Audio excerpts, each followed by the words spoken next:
a plein de gens, ils veulent pas savoir. Mhm. Ils veulent pas savoir, c'est un mécanisme de déni.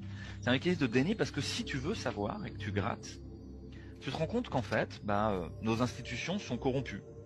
Le marché du médicament est corrompu.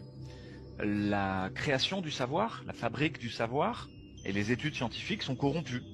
Euh, que, euh, et là, tu te dis, mais en fait, tout notre système sanitaire, tout notre système scientifique, tout notre système universitaire, en fait, est l'objet d'une corruption systémique qui est Ouais. majeure. Et par corruption systémique, j'entends, les structures elles-mêmes sont faites pour que ce soit dirigé par des entreprises mafieuses. Ça ne veut pas dire que les gens individuellement sont tous méchants. Au contraire, la plupart cherchent à bien faire, mais et y compris à l'intérieur des institutions, hein, à l'intérieur de la NSM, de la Direction générale de la santé, etc.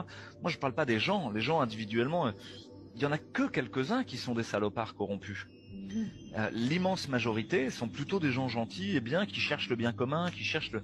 euh, et donc là, vous avez, t'as un raidissement. Tu pourrais dire, si on revient au besoin fondamental, on a tous envie que cette épidémie soit derrière nous et que les gens soient bien soignés. Ça serait le besoin de fond. Et là-dessus, on peut se mettre d'accord. Par contre, la stratégie pour y arriver, c'est là qu'on n'est pas d'accord. Mhm. Et en fait, il y a des gens, ils vont confondre le besoin et la stratégie. Ils vont se dire, ah, mais de toute manière, il y a un lien indéfectible entre on veut que cette épidémie passe et qu'on soit bien soigné et être tous vaccinés.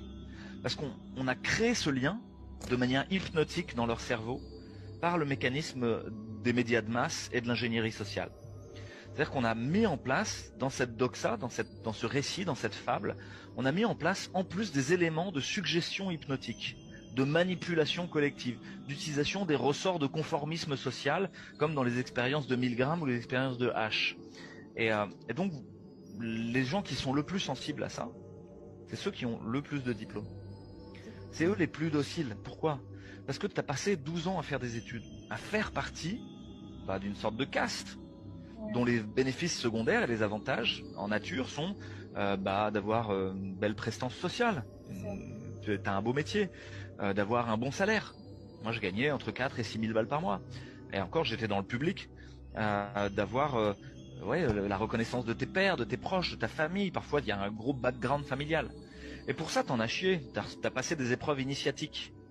T'as dû passer la première année, la sixième année, ensuite être le meilleur, tout le temps le meilleur. T'as fait de gros sacrifices et tout ça. Si d'un coup, si tu dis l'inverse de ce qui est dit par l'institution dont tu fais partie, tu te retrouves exclu.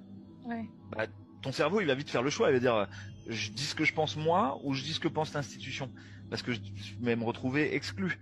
Et c'est ce qui s'est passé. C'est-à-dire que la plupart des scientifiques, des médecins et des chercheurs qui ont dit ce qu'ils pensaient, non, moi j'ai un doute, quoi.